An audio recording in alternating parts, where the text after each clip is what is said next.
Welcome to Medicine for Good podcast, episode 14. Let hope be the contagion and not COVID-19. This is a Q&A with Dr. Julieta Gabiola, and that's me on COVID-19 updates. For my listeners, my apologies for the delay of this episode. It's mainly due to a little bit longer recovery from COVID-19.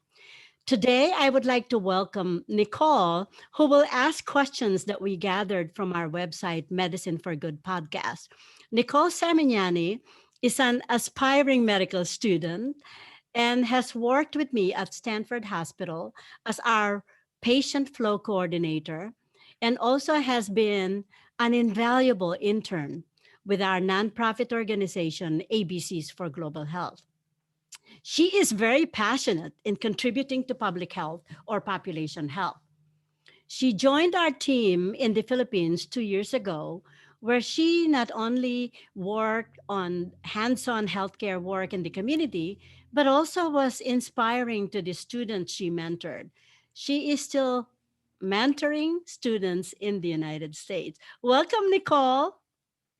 Hi, thank you so much for having me. I'm so happy to be on your podcast today, Dr. Gabiola, and to be able to get some questions answered and have this really important conversation around COVID. I wanted to start with touching on your experience receiving questions from, a bunch of strangers with free medical advice. I know personally, I have called and messaged you several times when I wanted some medical advice, and I'm sure you've had the same experience with friends, neighbors, and colleagues when you go to the grocery store and the shopping mall. So like you said, I have a few questions listed here for us to go over. And the first question is from a patient. She explained that she's pregnant, super excited, and a little worried about COVID and the vaccine. She asked, what are the vaccine risks associated with my pregnancy and my baby? My OB appointment is only 8 weeks from now. Oh my goodness, I love good news nowadays. I am sure my excitement on your pregnancy is shared by many of our listeners. Congratulations. I will answer your questions shortly after this introduction on COVID 19.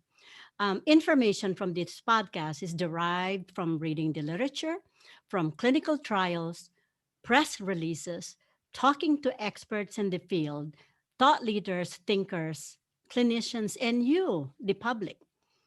Without a doubt, 2020 was a challenging year. It still is for 2021. We are certainly not out of the woods yet. There is so much to learn, so much to know, and so much to experience with COVID 19. To those of us who had asymptomatic disease or mild disease, we are very fortunate.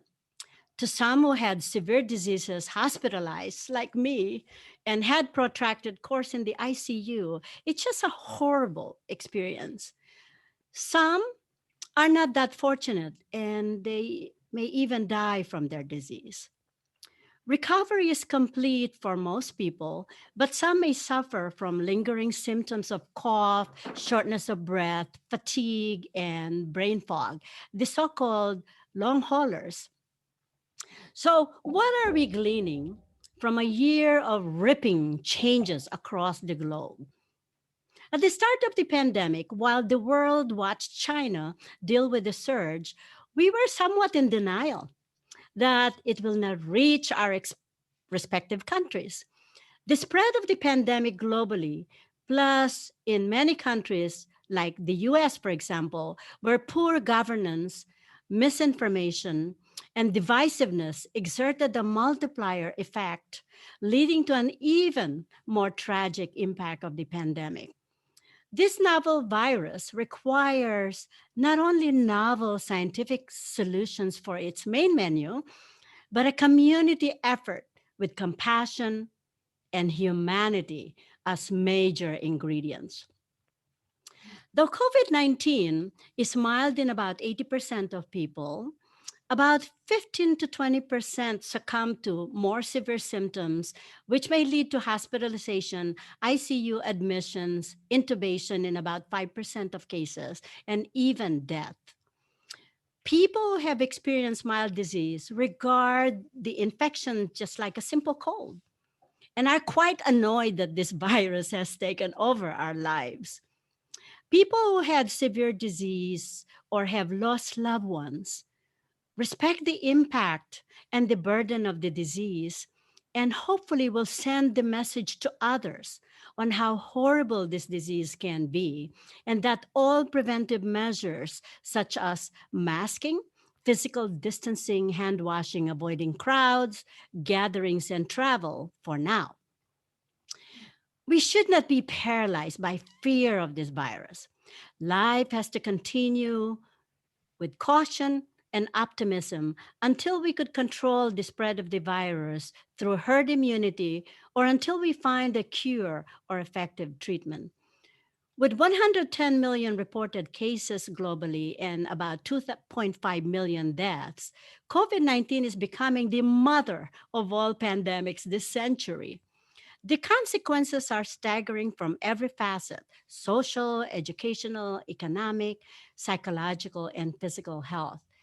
The United States tops the world in reported cases of about 28 million, accounting for 20 to 25% of the global infection rates, with half a million deaths. California alone, where we are, there are about 3.5 million cases and almost 49% deaths. Those numbers are expected to go up, especially with variants emerging. The last 2 to 3 weeks, though, are very, very encouraging. The rise of cases and the deaths have slowed down, giving us more hope. Never before had the disease been so politicized. With better leadership and decision now being made for the common good, we hope to start reversing the tide of COVID infections and deaths. This is the time for renewed hope, for respect to science and data, and for commitment to community, unity, compassion, and humanity. So people ask, what should give us hope?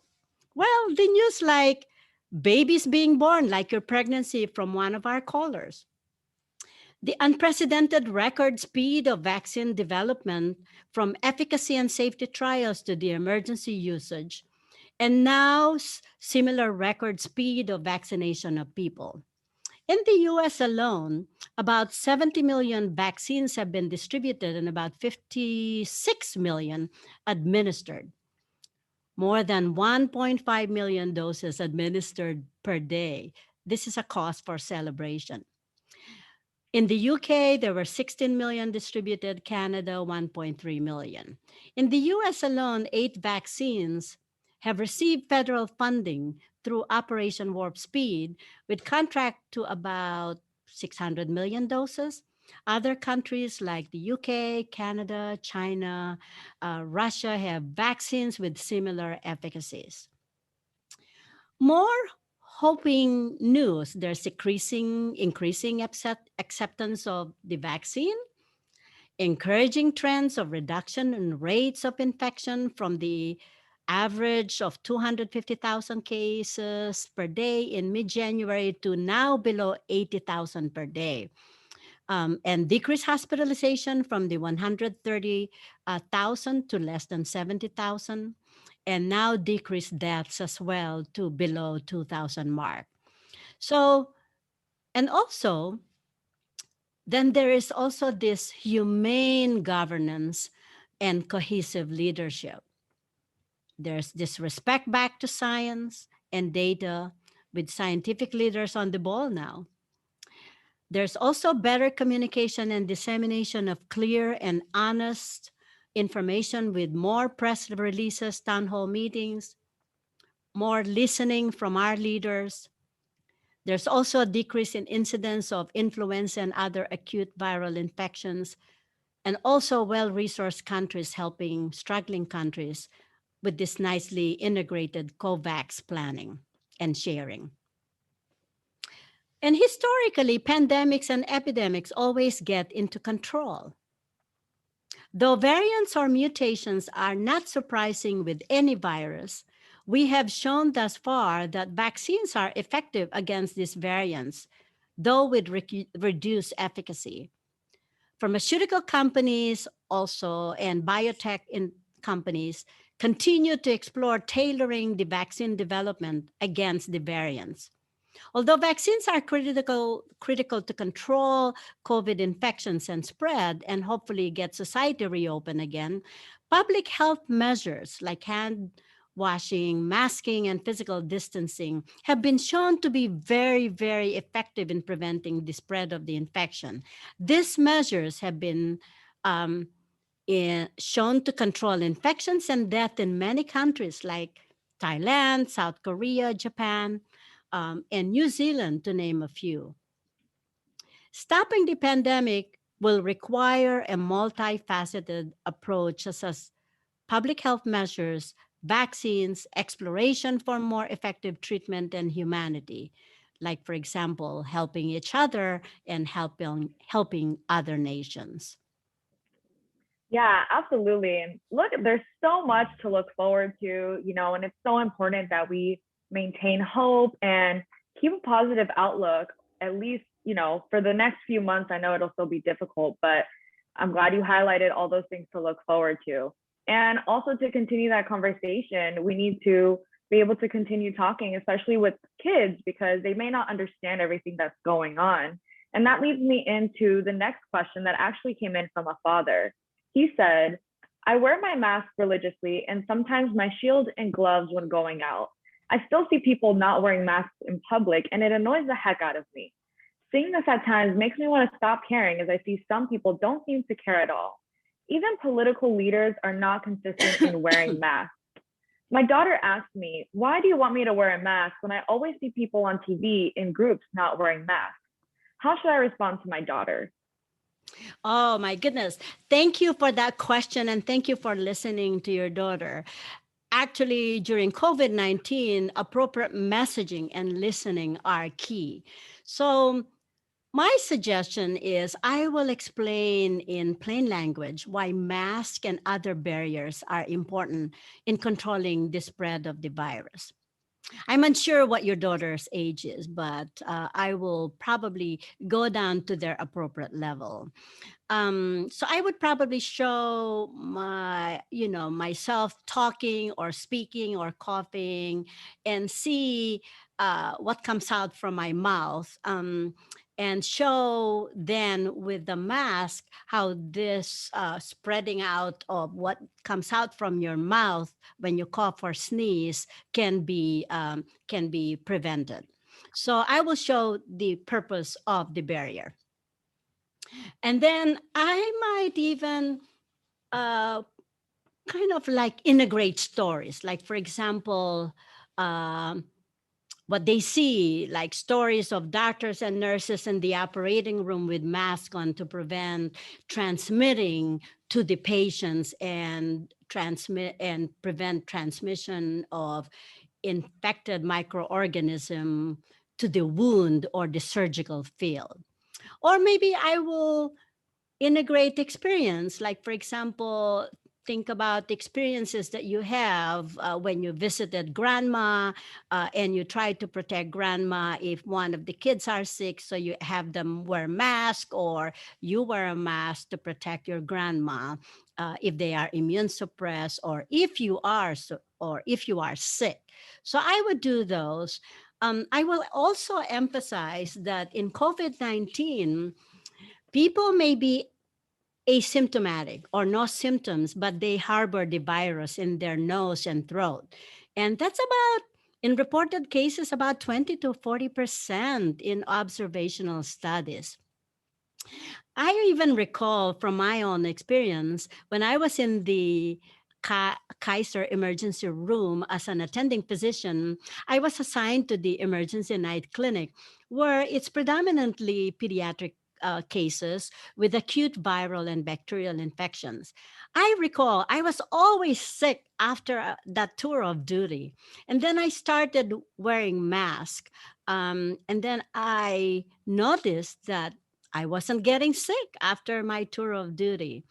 And also, there are reported cases, for example, anecdotal reports like a study done in Chicago and a hair salon place, and the all the clients were required to wear masks, and two hairdressers actually had COVID, active COVID infection that they didn't know initially. And out of that 300 people in the salon, nobody had infection. So I would do that in terms of explanation, and I will integrate all your stories that you could think of. So that makes it relate more with your daughter. And then in terms of other leaders who are not masking, and we see that on the news, we see our leaders and politicians not wearing masks. I would say that although we can regulate our own behavior and responses, it is difficult to really impose it to other people, or it is difficult to change other people's behavior. I suppose we could remind people of the importance of the mask and distancing when we have that opportunity to do so, but we really cannot force them. So, regarding the leaders who failed to be good role models, just like your daughter, I would just tell my daughter, for example, that we just hope that leaders in the future will examine themselves and act for the common good. I hope that answers your question. I really appreciate your question. Yeah, and I'll just add on to that question. The same daughter also told her father, "My teacher said I'm better off outdoor rather than indoor." Can you explain a little bit why that is? Sure, sure. Yeah. So there's an interaction of like how much virus you spread, and it depends upon how severe your illness is. So the more severe your illness is, the more you spread out virus. And it also depends on how big your space is, if you are indoor and if you're outdoor. So, for example, outdoor ventilation is better, and the air current will actually dilute any infected material out there that's exhaled from people who are infected. And also, the virus is so sensitive to UV and change in humidity. So, masking outdoor, for example, if it's windy or stuff, you may not have to wear a mask. But when you're approaching people, you may be able to get away with just a plain cloth mask. Indoor, however, it depends. If someone is singing, yelling, or sneezing, bacteria and virus can transmit to even much more distance than 6 feet. So it depends also on how big the space and how much ventilation you have. For example, in an aircraft, although they said that they upgraded their filtering, you could basically contract the virus because it's in an enclosed space and everyone is breathing the same air. Um, in a larger space where circulation is much better, there's lesser risk for spreading it. So I would say masking and double masking is actually important to consider where you are, the space you are, whether you're indoor or outdoor. So, in terms of your children asking, it might be really nice to have children to be the emissary in delivering this public health message, because older people may get embarrassed if younger people or children have to remind them to wear a mask. So, children out there, continue convincing the older generation to keep using masks. And also people say, well, I would, basically wear mask and then hope for vaccines and treatment. But I think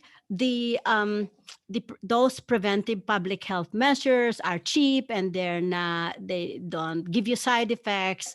And this should not be replaced by vaccines and treatment. Because in many countries where these public health measures are strictly followed, the infection rates and deaths are much, much lower. Right, right. So, in regards to the vaccine and distancing, I feel like there's a lot of misconception that you receive a vaccine and everything is going to go back to normal, right? What is normal now? So, I'm curious as to what your recommendations are regarding that topic. Should people still wear a mask and practice social distancing even after receiving the vaccine? That's a great question, actually, and many people ask that because everyone is being fatigued in wearing masking and avoiding friends and family and stuff like that. So there's this COVID-19 fatigue in terms of following public health measures. But I would still recommend wearing masks due to the following reasons. It takes several weeks after the vaccine to mount a response. After the first dose, you get a partial response. And it's not after the second vaccine that you may get 95 to 100% response. And that response is against severe disease, which is mainly the most important outcome anyway that we want to strive for. But the vaccines are only like 75 to 95% effective against mild disease. So it's not a complete protection.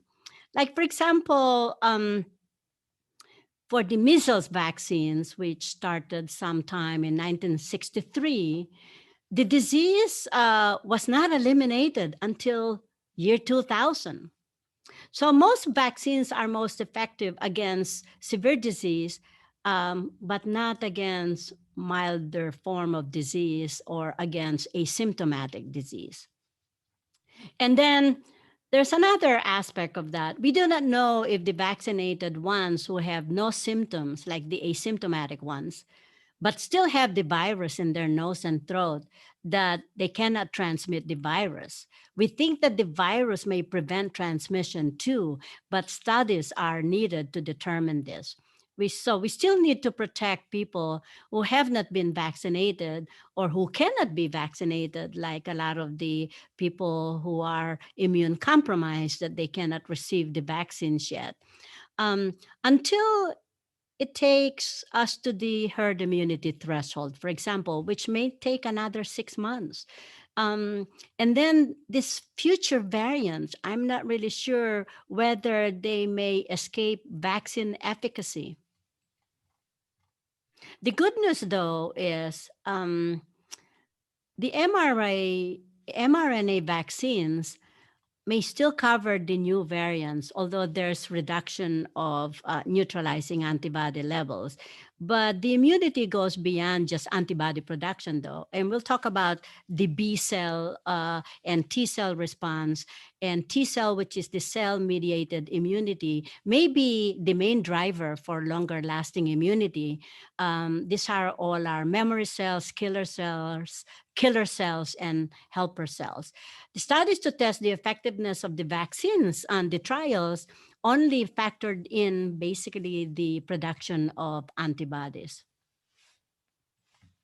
Right. And earlier you did touch on double masking, and I have seen people go out with double masks on. So, do you think that it is effective, that it does provide a greater protection when you wear two masks? Um, yes, yes. So initially, when we were short of mask, I know there was mixed messaging there. People were not advised to wear masks because they were in short supply. Now we have more supply and it's more consistent.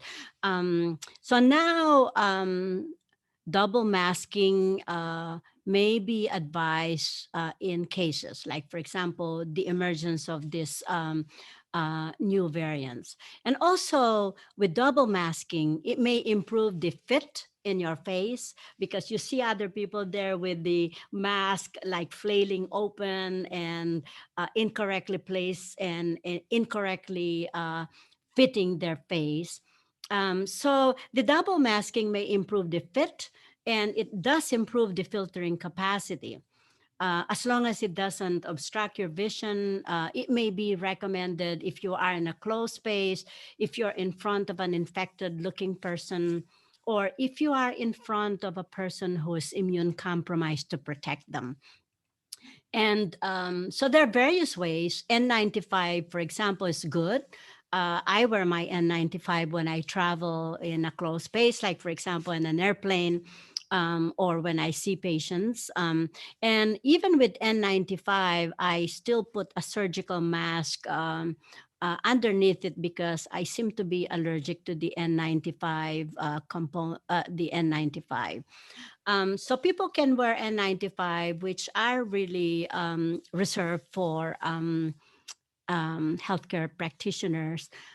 So you could wear a surgical mask, for example, and a cloth mask on top of it. And some people have this this knot and tuck. I don't know how it's done. They knot it and they tuck it in, so it's a better fit on their face.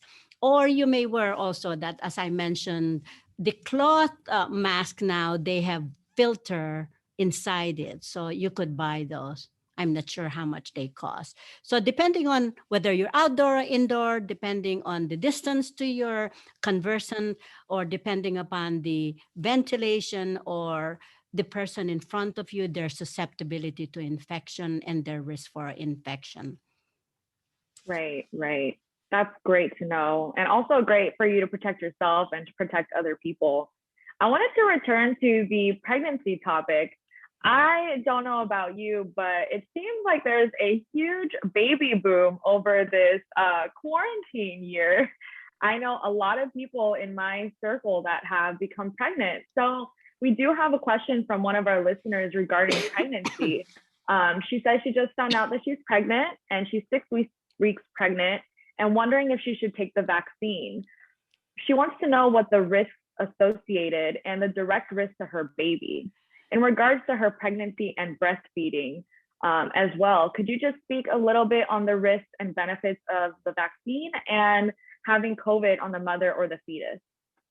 Yeah, that's a very good question. And I didn't want you to think that I forgot about your question. I just addressed the public health measures because I felt that that's very important. Absolutely. And your pregnancy is as important as well. So congratulations. So what is the cause of concern? I know the pregnant women were not allowed on the trials, because they're usually excluded in most trials, clinical trials. Um, I would recommend that pregnant women will get the vaccine for several reasons that I would elucidate. So right now, pregnant women are allowed access to COVID-19 vaccines, and are actually encouraged to get the COVID vaccine. And this is supported by the American College of Obstetricians and Gynecologists, and also by the Society of Fetal and Maternal Medicine. So, observational data, for example, in an analysis of 409, about 410,000 women, it has been shown that pregnant women compared to the non-pregnant are at a higher risk of severe illness. So hospitalization and ICU admission, if they contracted COVID, has been like 3 times that of non-pregnant women, and the intubation is about close to 2.9 times, and death is unfortunately also high, 1.7 times. And on top of that, there's increased risk of stillbirth and premature birth as well, noted on those studies. The mRNA vaccines have been shown to be very safe in pregnant women. They don't alter your genetic material, they don't go into your nucleus, and they are degraded easily, and do not affect your placenta and your baby. They do not contain a live virus, and cannot possibly give anyone COVID-19 infection. It's thus, and they're less likely to pose any specific risk for pregnant women. So there had been more than 10,000 pregnant women on the real data that we have when we rolled out the vaccine. And so far, there were no red flags and no significant adverse effects. So vaccines like influenza had been in use since the 1960s on pregnant women, and vaccines like pertussis, tetanus, diphtheria had also been given to pregnant women for a long time now and had been generally safe. And they may even offer protection to infants as well. So I would suggest this: the risk and benefit of vaccines and the risk of infection in pregnant women must be weighed on. And also, a joint discussion with your OB or PCP will be very helpful and highly encouraged. Pregnant women, though, who are in the front lines, like healthcare workers and essential workers, are really encouraged to get it much earlier. And then, how about during lactation or breastfeeding? As pregnancy, there is not much data regarding transfer to the baby, though. Um, it is likely that the baby will benefit from the antibody and also may just digest the milk plus the antibody. As we collect more data, though, we would know more. So stay tuned. Yeah. And then what would you recommend they do after delivery? Also, like, the danger of being in the hospital during your delivery. And I know a lot of new parents had to be separated during delivery over the last quarantine. So, what are your recommendations there? Well, during delivery, yes, there are a lot more strict criteria on pregnant women because of their risk. So, if after delivery, if mom is asymptomatic with COVID, meaning no symptoms, they can breastfeed at delivery. But we're still learning. If symptomatic with COVID, they will be worked up, and the baby also will be swabbed, and cord blood will be obtained, and discussion with the pediatrician at that time will be advised. Um, Pregnant women should continue to practice strict guidelines like hand washing, and also should restrict if they have kids in the house, should restrict their kids from um, multiple exposures outside the household.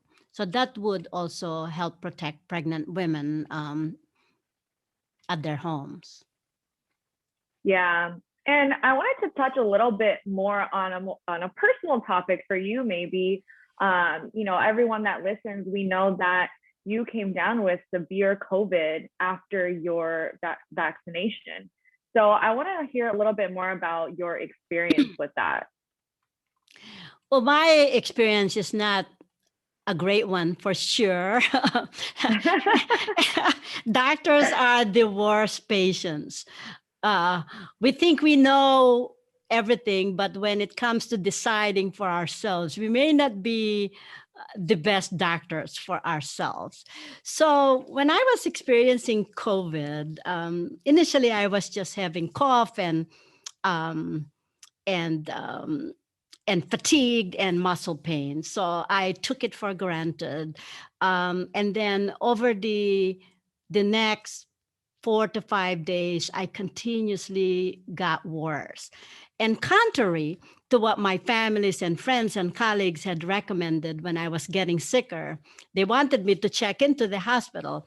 I actually stayed home a lot longer for my own safety. If my colleagues did not send 911 because they were increasingly worried, because when they talked to me, I could not breathe. If they did not send 911, I honestly believe that afternoon, I probably would have stopped breathing and be intubated and be in the ICU. So Wow. indeed, now I believe in the wisdom of others, like my sister, who begged me to check into the hospital the day prior. she can tell that I was getting sicker each time she talked to me. She can tell that I was struggling to breathe. She said, I know you keep telling me that there's no treatment there, that that that I, it's a waste of resources to go into the hospital. I get that, but she said, in the hospital, someone can monitor and help you right away. At home, you're by yourself and no one can get close to you. And no one knows when you are going downhill. So that's a challenge with this virus. Everyone um, avoids you because they are at risk and you don't want to expose them as well. So I know in the hospital you could get IV, you could get O2, and they could rapidly respond if you're going downhill. And certainly the IV, the oxygen in Decadron and the Decadron, which is the steroid, actually turned me around and gave me a jump start. So that was my experience in the hospital with COVID. Yeah, unfortunately, you had to experience that. That's not really something we want to have. And I know that a lot of family members have had trouble over this time with, being separated from their loved ones and not being able to actually go and help them and just having to sit and wait and hope it gets better. Yeah, so I'm glad you went to the ER. I'm glad you're doing better. I wanted to ask and speak a little bit in regard to the conversation and speculation around the vaccine giving people COVID. Can you touch a little bit on this topic? That's a good one. And well, um, the mRNA vaccine cannot possibly give one COVID infection. They do not contain the live virus, and there is no attenuated or weakened virus there. It cannot make you sick with COVID. mRNA is surrounded by a lipid wall, so it could penetrate through your cell. It gets injected, and your body actually simply translate the mRNA code to produce and make copies of the protein against the spike protein of the virus. Then it gets degraded and it goes away. It is possible that for me, for example, I got the vaccine 7 days before I got ill. It is possible that when I got vaccinated, I already had the virus or shortly thereafter, and I was just asymptomatic or pre symptomatic, meaning before you get symptomatic.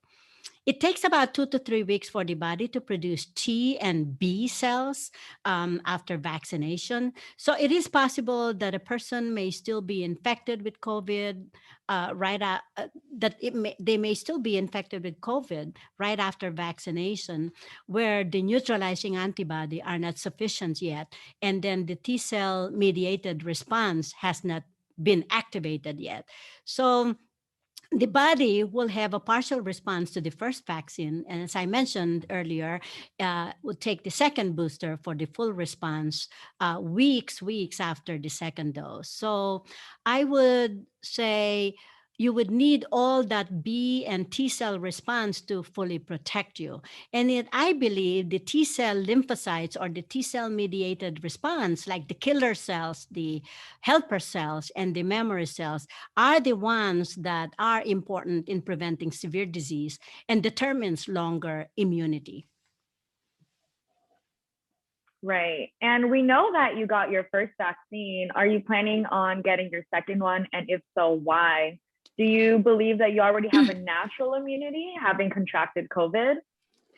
Yeah, I think I have the natural immunity, although because you really don't get tested, and antibody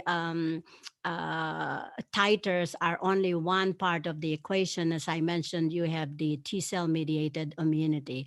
So would I take the second vaccine now that I have the advantage of the first vaccine and also the natural immunity? Yes and no. The CDC now recommends to healthcare workers, for now, to get the vaccine like 1 to 3 months after you had established out of the quarantine period. So I feel now that I should take the second the second vaccine. So I plan to take it in 3 months. But maybe in 3 months we will have more information. Um, and then the other question is reinfection possible? It's possible, especially now with the new variants, and it depends upon how we respond to the new variants with the current vaccines that we know. It is really not known currently how long the natural immunity lasts and how long the immunity from the vaccine lasts. So it depends. Yeah, absolutely. Thank you for sharing that. That's really interesting. I actually didn't know that they're recommending that to healthcare professionals now from the CDC. And in regards to, myself, and I'm sure other listeners as well, I am healthy and I feel so fortunate that I haven't contracted COVID. I've been taking all the precautions to do so. Do you recommend that I take the vaccine if offered? Yes, yes, and yes. And I'll tell you why. Although many people have mild disease, as I mentioned, a certain percentages, about 15 to 20%, develop severe illness and may die from it. If one survives, there's also risk of lingering infections, the long haulers. I certainly don't want to be one of those long haulers. So vaccine also will be useful to prevent the illness and severe illness and being a long hauler in as a potential consequence. The vaccine also will um, will probably protect 100% from severe disease and hospitalizations, although it may not prevent the mild disease form. Also, if you get vaccinated, you will help in getting us closer to the coveted herd immunity threshold, which is about 80%. And it will be we will get to that earlier time to reopen society if we have more vaccinated people and the people who got infected. So it takes to get to that herd immunity. Uh, that is the summation of people who were infected with the virus, either symptomatic or asymptomatic, accounts for that herd immunity as well as vaccinations. So it's not just vaccinations; it's also the infection that contributes to that herd immunity. Again, vaccination is only one more tool to prevent the disease. So if you're healthy and you have less comorbidity, it's really still better to be vaccinated. And then vaccine also has been shown to decrease transmission. IgG is higher, and we believe that IgG and IgA will be present in your nose, so it prevents people from harboring the virus in their nose and throat. Um, and the vaccine is also needed if you're a healthcare worker, healthy healthcare worker, or if you're an essential worker, or if you are a caretaker to your family, to your elderly parents. So, and I would weigh the lack of major risk for the vaccine and then the severe risk for contracting COVID, especially if you have the severe disease. So nobody can predict whether you will have a mild or severe diseases. And I still think prevention is key to COVID-19. So I would say, yes, take the vaccine if it's offered to you. Great. Thank you. And can you just clarify a little bit what is comorbidity and what are they? Comorbidity is the term that we use in medicine where it represents other illnesses that you have with the existing illness. So, for example, comorbidity of COVID-19 will include diseases like hypertension, heart disease, heart failure, diabetes, chronic bronchitis, COPD, and asthma, chronic kidney and liver disease, malignancy, obesity, and conditions like smoking, immunosuppressions, and on immunosuppressive drugs. And then there are also other factors that are not considered illnesses or morbidity, unless one will consider aging as a disease. But all these other additional factors can portend poor outcome, and that includes age over 60, and that's the reason why elderly people were vaccinated first, and then recent major surgery, for example, within 2 weeks, pregnancy, as we mentioned, are at increased risk, as well as other social determinants that were actually magnified during COVID 19 pandemic. And that is poverty, your living conditions, your race, how many people living in your household, your job, etc. Right, absolutely. And can we touch a little bit more just to explain how the vaccine actually works? So, one of the listeners asked, will the mRNA vaccine alter my genes? Um, uh, no, mRNA from this COVID vaccine does not really get into your nucleus of your cell, and do not really interact with your DNA. So this mRNA is inside a lipid wall and gets into your body. Into the cytoplasm and does not actually get into the nucleus. Then your body simply translate the code from your mRNA into a protein and make copies of the protein against the spike protein of the virus, and then further stimulate B cell response to produce neutralizing antibody against the spike protein. The mRNA then quickly gets degraded. Um, and that's the advantage of the mRNA technology is they can be tweaked easily, and they can be produced easily, and they could be scalable to adjust against the emerging variants. Mm. Yeah, and we've heard about so many companies and pharmaceutical companies creating vaccines. So I'm wondering or one of the listeners asked, what are the vaccines for COVID and how safe are they? Yeah. So we have, so far two in the United States that were approved for emergency use, and others in other countries like AstraZeneca. Historically, vaccines have been useful in prevention of infection and transmission of diseases.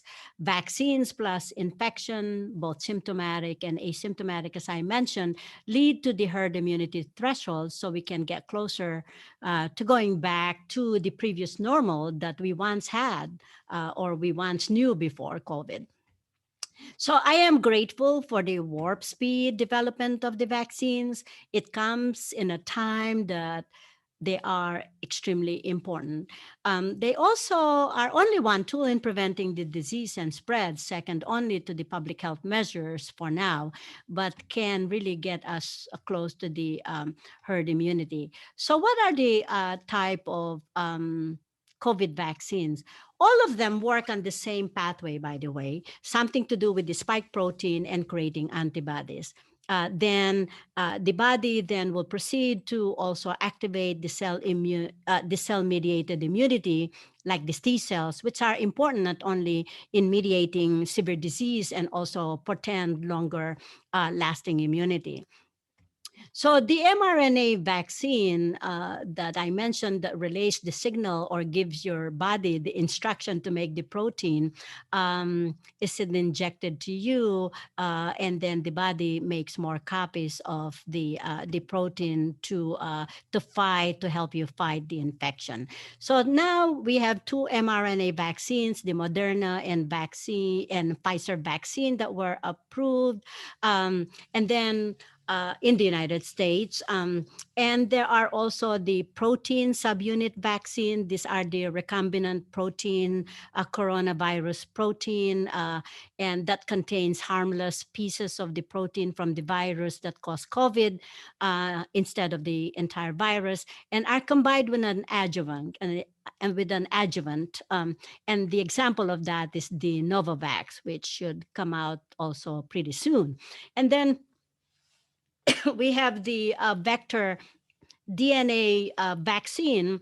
These are weakened version of a live vaccine, live virus. The DNA is inserted in a carrier or vector, and an example of that is the AstraZeneca, and also which has the modified chimp adenovirus, which is the common cold virus, modified to look like coronavirus. Um, and then the J&J, which should come out here, coming up probably February 26th, and then the Sputnik from Russia. Um, so those are the human adenovirus vaccines. Um, yeah, I mean, in terms of the perspective on vaccines, though, I would add on that, for example, influenza virus had been around since the 60s, and they were only 44 to 50% effective, and they managed to keep influenza at bay. Um, and then we have the MMR vaccine, which is 97% effective, and it's been effective the last 60 years. Chickenpox Right. vaccines, 92% effective, as you know. And then you remember the polio vaccine, which were very instrumental in preventing the paralytic polio disease. And then, of course, the hepatitis vaccine. On and on, we have a lot of this um, vaccines available, but for now, limited yet for the vaccines for um, COVID-19. And the AstraZeneca, for example, is still ongoing. Almost finished with the phase 3 trials, and probably soon will be out here in the US as well. So in terms of effective, for example, like comparison, like for example, the Pfizer vaccine, which is an mRNA vaccine, it's administered in 2 doses, 3 weeks apart, 100% efficacious against severe disease and about 95% effective against mild disease. So overall effectiveness about 95%. The problem with that is the storage. You know, you need minus 70 degrees. The Moderna vaccine, which is also mRNA vaccine, 2 doses, 4 weeks apart, as you know, with 97% effective rate against severe disease and about 94% effective against mild disease. Better storage, only minus 20 degrees needed. The Novavax is accelerating enrollment now as a result of the decreased production of Pfizer and Moderna. And so far, it showed robust protection in a large British trial, about 100% effective against severe disease and 89% effective against mild disease. And then, for example, the recombinant protein coronavirus vaccine like J&J, it's 1 dose, and it's 100% effective against hospitalization and 85% effective against a severe disease. And mind you, 89% effective against the South African variant. Um, so overall effective rate is only 66%, but it does have an advantage. It doesn't require refrigeration, and the J&J is only 1 dose as well, and it's been shown to be to achieve 100% neutralizing antibody levels after 59 days. Um, I don't know much about the coronavac, which is inactivated virus, like killed virus. It's like rabies vaccine, and that's only stored in -2 degrees. The AstraZeneca virus vaccine, it's approved, as I mentioned, in the UK and European countries, not yet in the US. It's a DNA viral vector, adenovirus as a vector. Um, it's a it's shown to have it's a two-dose vaccine, and it's been shown to be effective if you wait like 2 to 3 months between doses, versus the 4 weeks that they had shown in the trial. And it's 100%, the AstraZeneca is 100% effective against severe disease, and 85 to 88% effective against mild disease. It's cheaper, doable for developing countries, and does not require cold storage. So it looks pretty promising. Sputnik, uh, from Russia, 2 doses. It has two different human adenovirus as vectors, and they may provide longer and stronger immunity when looked at in 22,000 participants, and 100% effective also against severe disease, and 91% effective in mild diseases. So we worry most about the effective rate of vaccines in preventing severe disease and hospitalization. So yeah, so those are just examples of the vaccines that we have available that are coming up in the pipeline. Yeah, great. And yeah, I'm glad there's so many vaccines out and people really have options depending on where they are. And you mentioned price, which is also a really big topic for people. I wanted to go back and talk a little bit about the quick development of the vaccines.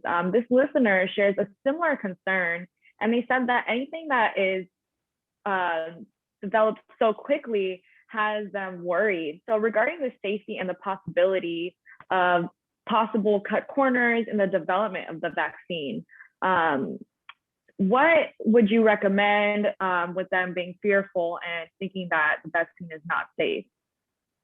That's a good question. I know everyone is worried about the warp speed development of all these viral vaccines. And there has been initially a lot of mistrust earlier on, lack of transparencies, and um, the media not in alignment with our leaders in many countries, right? So let me reassure you about the mRNA vaccines. They are safe. Um, so the novel way that mRNA vaccines were developed is actually a novel response to a novel virus. They had gone through the usual safety and efficacy trials, but just in a warp speed rate. Right. So it does not mean that safety issues were skipped or bypassed. And looking back at the data, it looks like it's as good as it gets. The people entered into the trials are the people who are at higher risk for infections. Um, and also because of the pandemic, we were under the gun in terms of doing something and creating something as the virus is spreading viciously and affecting all the facets of our lives. So here's how the vaccine got accelerated, to reassure you further. So the mRNA technology is not new. It's been around for about a decade. Um, it's been used in cancer and viral research uh, for about a decade, as I mentioned. It's been tested against Zika virus, Ebola virus, and various cancers. So when China shared the SARS-CoV-2 genetic sequencing and the material earlier on, our vaccine developers got into motion. So they got an early jump start in terms of creating this mRNA technology for vaccines.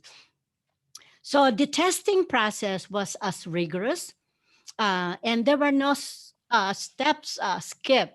But the steps or the phases of development were conducted simultaneously to gather data quickly. So they still went to this phase one, phase two, three, and trials. The government also gave advance funding uh, to the biotech and pharmaceutical company, and they also sent experts in the field to help in the development of the vaccine. So again, mRNA is a different technology, so people are uncomfortable with it, but it is a great technology. It's much faster to develop, so that's why they got it out in record time. I think 7 to 8 months, and it can get tweaked faster, and of course it's scalable, so it's really good. Another thing that helped the acceleration of the vaccine creation and implementation is social media. So we have the value of social media, which helped create a, a, like a platform for people to reach out and enroll as volunteers. So more and more communities also, because they were severely affected by the pandemic, they got mobilized and got inspired to help as research participants.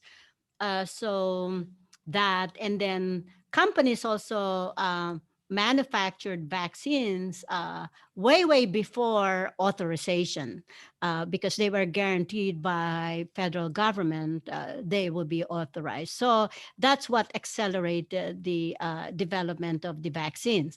For now, we now have like regulatory boards, and the FDA and expert panels are continuously monitoring the side effects and other problems associated with the vaccines. And thus far, no one died, and no red flags. Right. And I want to shift the conversation a little bit over to contraindications in receiving the vaccine. So I know that there was a lot of news circulating, and it was also recommended that people with severe allergies speak to their primary care providers before receiving the vaccine. A viewer shared that they are prone to allergies. They said they have allergies, rhinitis, asthma, and eczema, and they're wondering if they should be worried in regard to getting in regard to their allergies and receiving the new vaccines. Yeah, I understand your concerns and everyone's concern about the tolerability and side effect profile and allergies for this vaccine. So let me help put this in perspective. So, as you know, if you explore all the medicines given to you by your practitioner, there are hundreds and hundreds reported side effects. If you look at the literature, um, you will be scared of taking anything. The side effects, for example, of aspirin and Tylenol and any antibiotics you were given have a potential of like hundreds potential side effects. So, and also from the vaccines that were out there, like for example, the shingle vaccines, which had like 70% side effects, fatigue, myalgias, uh, pain on the site are whopping 79% or so, swelling. The mRNA vaccines are very safe. They are synthetic, so there's no egg protein. Like, for example, when you were given your flu vaccine, they ask you, are you allergic to egg protein? So they have excellent safety record. There's no biologic component, protein, or toxic substance in the vaccine. Um, and when one looks at the side effect profile, very mild, maybe mild fever, muscle aches, fatigue, about 2%, and mild local dermal or local side effect like swelling and pain and redness on the site of injection. No one died of the serious injury from the vaccine. Safety are monitored consistently globally, and the side effects, which are mild, as I mentioned, usually occur within the next 15 minutes, and they could be observed after they receive the vaccine. Um, uh, in terms of allergies, if you are, for example, allergic to pets and dander and food, should you get the vaccine? Yes, you could get the vaccine. You may be watched closely. And I know the healthcare practitioners ask you whether you have allergy predisposition or a history of allergies. If you look at all allergic reaction, like for example, putting it into perspective, penicillin, the allergic reaction, for example, to this mRNA vaccines are 100 times less than penicillin. Um, and then out of the, for example, 2 million vaccines that were given, um, there were only like about 21 cases of anaphylaxis out of 2 million vaccines administered. And they occurred within 15 minutes while people were being monitored at the site of the vaccination area. And all recovered and no one died. And also about maybe like so the case probably is like 11 anaphylaxis per million since the vaccine has been rolled out. And those people were managed appropriately at emergency rooms, and everyone survived. In terms of the severe allergic reaction, which tends to me to be immediate, like what you see in peanut allergy or bee sting allergy, where the blood pressure drops and people have respiratory compromise and fast heart rate requiring EpiPen injection. Um, those severe reactions were shown maybe one in every million doses. And out of those treated, 17 were treated with EpiPen. And They were mainly healthcare workers and obviously predominantly women. Um, so those are skewed healthcare workers. So most of those, when they look back, they had 80% of them had history of allergies. So those who developed these allergies, and compared to like in the general public, only about 30% in the general public. It is anticipated, though, that most common side effect will occur within the 30 to 45 days, and even earlier, and that there is no long-term side effect of allergy. As we accrue more data from our real world dissemination of the vaccines, we will see more data, but it looks like there is less and less frequency of anaphylaxis, and also less and less frequency of severe allergic reaction requiring ER intervention. The mechanism of the allergy is not known. It may be due to the polyethylene glycol, which is in your laxatives. So it's not known. So it's still being studied. So, if you have symptoms of allergy, you may alert the one administering your shot. And the recommendation now, if you were allergic to the first one, avoid the second one. So, and then a referral may be needed to your allergy specialist as well. Great, great. And there's also been a lot of news on new strains across the globe. I feel like that has kind of sent a new wave of fear to people. So I know there's a lot of concerns with the new variants. Could you elaborate on this topic a little bit? Are these variants covered by our existing vaccines? Um, oh yeah. Mutants and and variants. Yes, yes, it's a hot topic. So for every virus, mutations are bound to happen. Everyone knows that. The flu vaccine, for example, mutates frequently, and sometimes from year to year, we don't even know whether the vaccine will work or not work. This also happens in bacteria. So virus mutate. They replicate and mutate for survival. Mutation emerge and disappear or may persist. Mutations can make them more virulent. They can spread easily or they may have a better attachment to the host. And mutation may also escape our own immunologic surveillance. So, what does it mean? Multiple variants, for example, had been identified globally. The popular UKB117, there is several mutations. They're spreading more quickly and easily. We have about more than 1,100 cases in the United States in more than 40 states. This may become the predominant variant of COVID-2. Um, it is also, though it spreads easily, it's really not a real concern. Um, uh, because it our vaccines had been shown to be still effective, and we still have neutralizing antibody that's quite effective. Um, Having said that, we should also still pay attention to our public health measures like masking, distancing, avoiding crowds, and hand washing.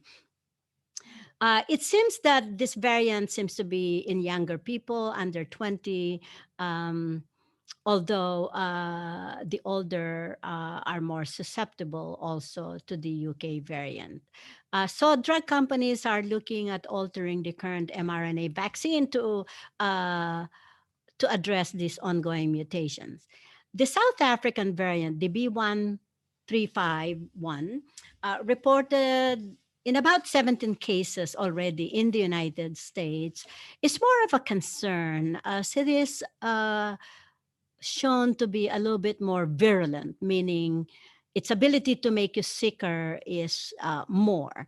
Um, but the vaccine seemed to still be effective, although with a reduced neutralizing antibody level. It has several mutations on the surface, so it may be difficult for our antibodies to recognize it.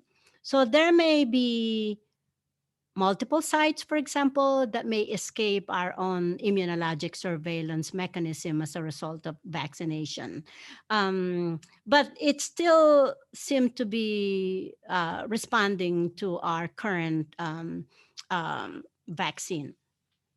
Regarding the South African vaccine, if one looks at the vaccinated people, it seems that half of the subjects had undetectable antibody to the variant. Um, Now, the Brazilian variant is reported to be like about three in the US and in two states, but they may change as well.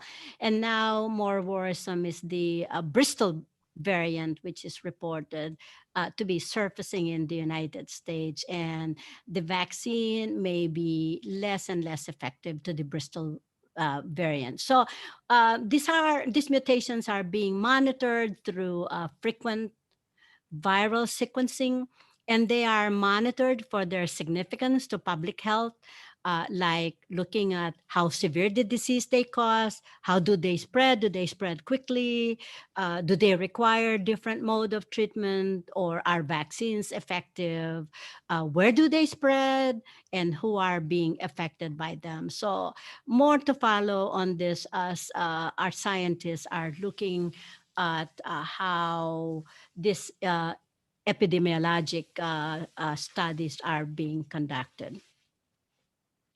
Right. And I think that as a society, we're all kind of reaching a point of fatigue in our quarantine. And we're kind of in this weird place where we're really happy this vaccine is out. We're hoping that we can start going out again and, getting some close relations with our family and friends. So, what do you recommend we do for now while we're in this process of receiving the vaccines? um, well, I would be hopeful. I'm always up. I'm a perpetual optimist. I will be patient. I So for now, what would I recommend? I would intensify public health measures, as we talked about. Vaccinate as fast and as many people as we can to prevent the viral replication. So if we prevent replication, we also prevent mutation. So if we could vaccine as fast as we can, as many as we can, that will be helpful. And we should crush this virus globally so it doesn't evolve from season to season, because season in many countries are different. So we should also help our neighboring countries who cannot get vaccinated in um, as fast as we can vaccinate, for example, in the United States. So we could reach herd immunity um, as early as we can. Yeah, so that's what I would do. I will be flexible. I'll be patient. There's always the light at the end of the tunnel. I learned that in medical school, where I should postpone gratification for as long as I can, be flexible, be hopeful. Yeah, great. And then what are some reassuring advantages that we need to consider to lessen any worries someone still has? Well, there are reassuring advantages that we already know. We know that people have broad antibody response to the viral infection and to the vaccine. Although labs have different reports on assays, we know that different labs have variable level of assays in terms of the level of neutralizing antibodies. So I would not be just so into like how many percent is the neutralizing antibodies, because the immune system is beyond just antibody production. We have the fighter cells, the killer cells, the helper cells. So those are the ones that we are not able to measure, but are very, very important in our ammunition against these antibodies. So there's a warfare inside our body, and those T cells are very, very active in helping us ward off this infection. Um, and also a reassuring thing about COVID-19. COVID-19 has a slow kinetics. So our immune system has time to do all the amplification responses that we need.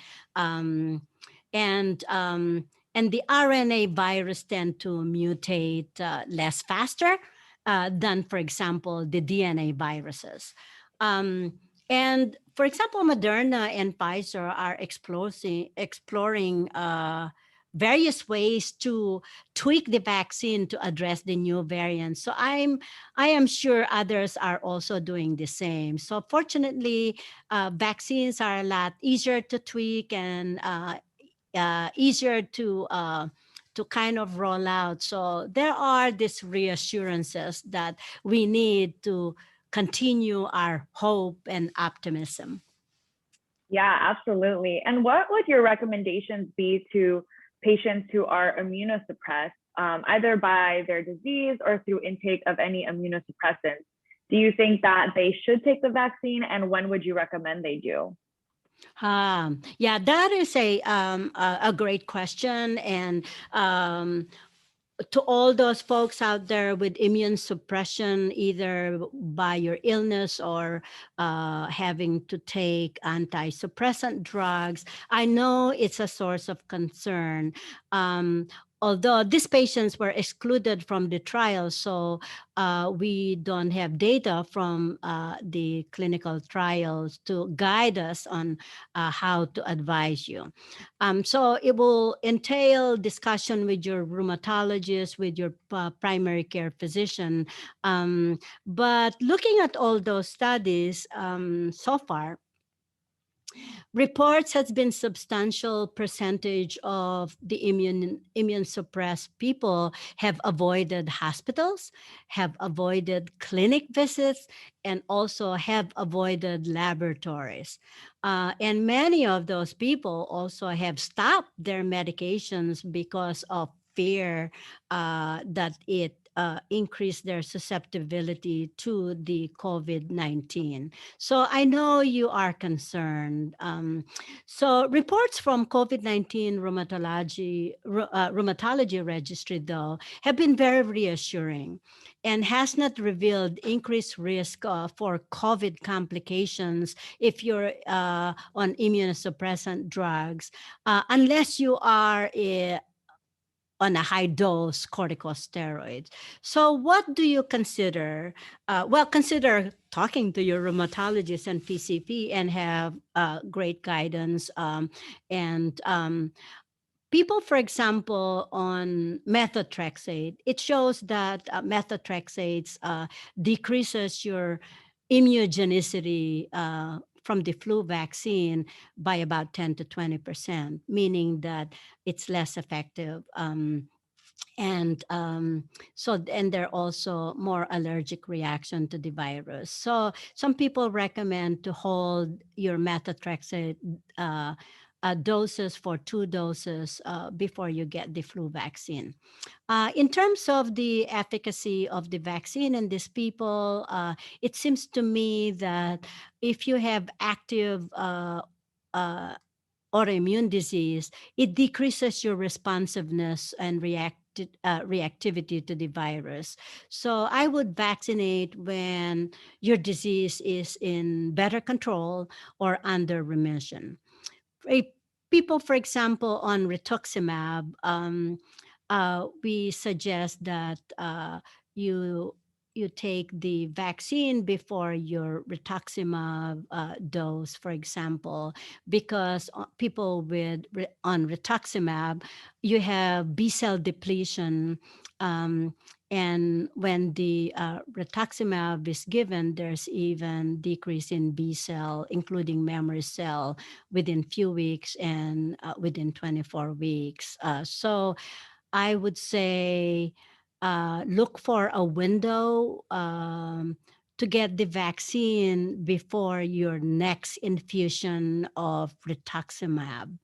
But this entails really a visit to your immunologist or rheumatologist.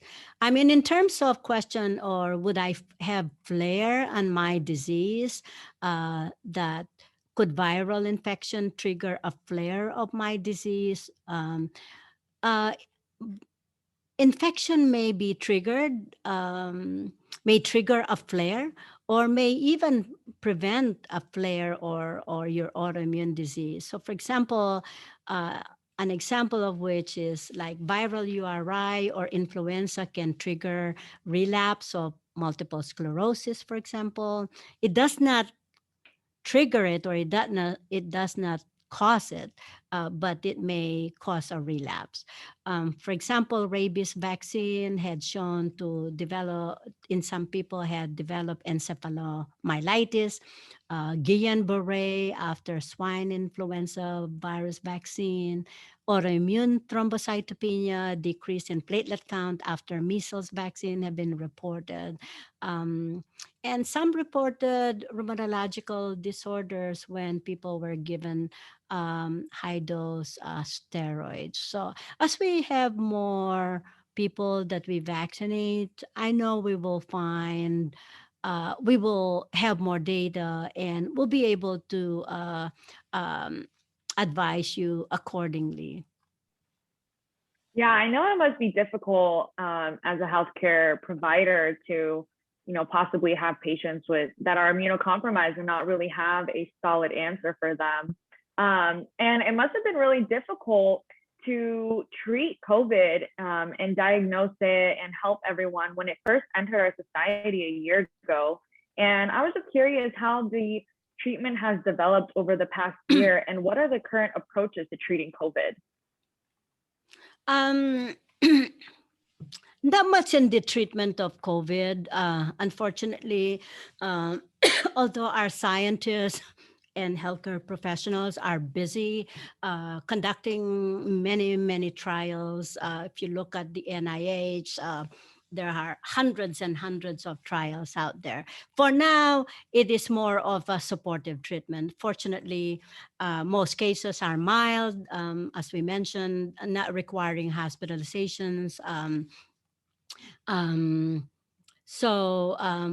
Sometimes because it's mild, it can be a disadvantage because people tend to not respect the gravity and the impact of COVID-19 and are more relaxed in terms of following or adhering to public health measures. So, um, in terms of treatment of early disease, we don't have much out there. I know a lot of supplements are floating around there, high vitamin C plus zinc. This had been looked at, but they're smaller trials. Did they reduce severity and duration of symptoms? And this trial, so far, one trial that had only 214 patients. So it's less powered. They had shown no difference in severity and duration of treat of symptoms. So, but it was a low-powered study. Um, but people still take vitamin C and zinc, vitamin D. So, as we have more data, we could probably advise you more. And as you know, there was an emergency use. Approval of hydroxychloroquine by our previous administration in March and rapidly withdrawn in June of 2020 because did not show evidence of efficacy on multiple trials, and there may be cardiac toxicity that has been shown. So it's recommended that it not be used with or without azithromycin in non-hospitalized and hospitalized patients unless you are in a clinical trial.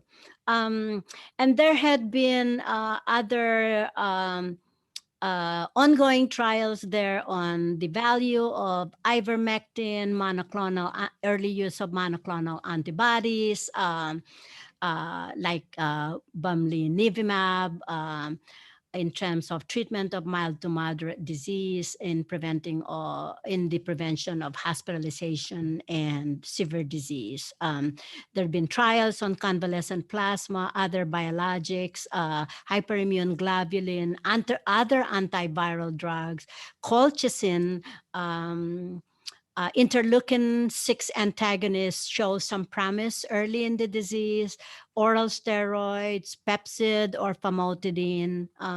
So those are all out there. So the scientists are busy developing those. But for now, supportive measures, taking care of yourself, boosting your immune system, however that can be accomplished until we have the treatment. Right. And what about in hospitalized patients? So, in hospitalized patients, obviously oxygen if needed, supportive therapy like hydration if people are dehydrated, remdesivir IV which is an RNA polymerase inhibitor, had been shown to shorten the duration of the illness in hospitalized patients, but has not been shown to impact mortality. Um, so, um, so that's been used in people who are requiring oxygen, but not high flow oxygen, in people with a good oxygenation, like 94% oxygenation, or maybe less. Um, it has not, so remdesivir, as I mentioned, has not shown any advantage in terms of mortality. Um, and it's in short supply now. Dexamethasone, however, is another player in hospitalized patients, and I believe it actually saved my life. It jumpstart my response to the virus. But in hospitalized patients requiring increasing oxygen support, it had shown to decrease mortality. So this is the only one so far that has been shown to decrease mortality in hospitalized patient requiring increasing respiratory support. Hmm. And if someone is experiencing COVID symptoms and still waiting for their swab test results, what would your recommendations be? And what symptoms should they monitor? What signs will indicate whether they should go to the hospital or not?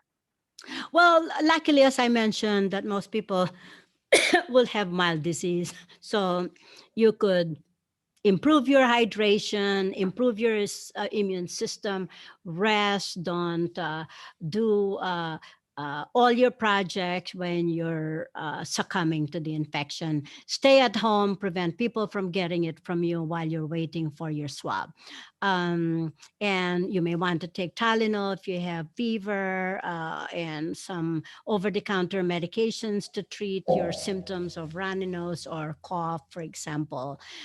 So if you have mild disease, stay at home, boost your immune system, hydrate yourself. And then I will watch for the onset of severe symptoms. Like, for example, if you are breathing rapidly to just maintain your oxygenation, like you're short of breath, you can't talk like me, you can't talk anymore because you're just so short of breath, then I would basically ask for medical help, either going to your provider, urgent care, or going to the emergency room when you are short of breath. Obviously, call 911 if you can't breathe anymore, or if you have the advantage of having a pulse oximetry meter. um, and if your pulse oximetry, for example, started at 100% or 97%, and now it's going downhill, getting to 95%, 94%, time to call for help. I hope that was helpful. Yeah, that was very helpful. I know we covered so many topics, but I think it's really important and helpful to deliver all of these important messages to people. And also listen to their concerns, engage with the community, and involve people that they trust. And I love that we touched on speaking to children. It's so important to also communicate and engage them in this conversation as well. Yeah, I think so. I think communication is key in really getting control of this pandemic, and communication is multifaceted, as I mentioned. Most of it we had been telling people, but we should start listening to people. We should engage the community. And ask what they are concerns about and address those specific concerns, because the complications of severe disease from this COVID-19 is vast. People develop respiratory failure, kidney and liver dysfunction, GI bleed, sepsis, septic shock, and unfortunately, some people die. So I hope podcasts like this will be helpful in improving how we deliver our messages. And that we could be more compassionate and more helpful, and more service to others is key. And hope our leaders also will basically dump their own personal agenda and just care for people and serve people to the best that they can. Yeah, absolutely. I agree. Thank you so much for answering all these questions. I'm sure all these listeners are going to be very thankful that you touched on these really sensitive topics with us. Yeah, more to follow, you guys. And thank you, Nicole. And Thank you so much for our listeners, and keep sending your concerns and questions, and we will address them in future and timely podcast updates. Sorry for the delay of this podcast because I'd been ill myself. Till then, please send us your comments to medicine for good podcast at gmail.com, or tweet or LinkedIn, connect with me at Dr. Jet, and spelled Dr. Dr. Jet, Jette. Until then, thank you so much to our listeners. Stay in tune. Thank you. Bye.